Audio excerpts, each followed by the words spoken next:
Hi everyone, so today I'm going to show you how you can connect your Soundcore Q11i headphones to your Android device.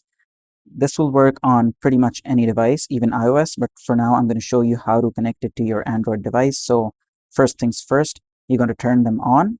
Okay, we're going to hold this middle button right here.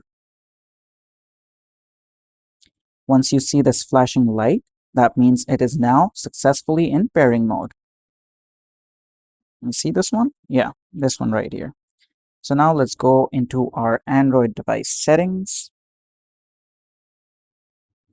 Okay, let's go to Bluetooth. Let's turn it on.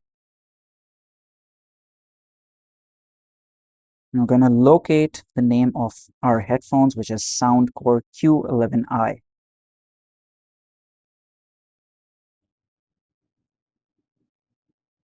We're going to give it a bit. There you go. They're connected. You can see.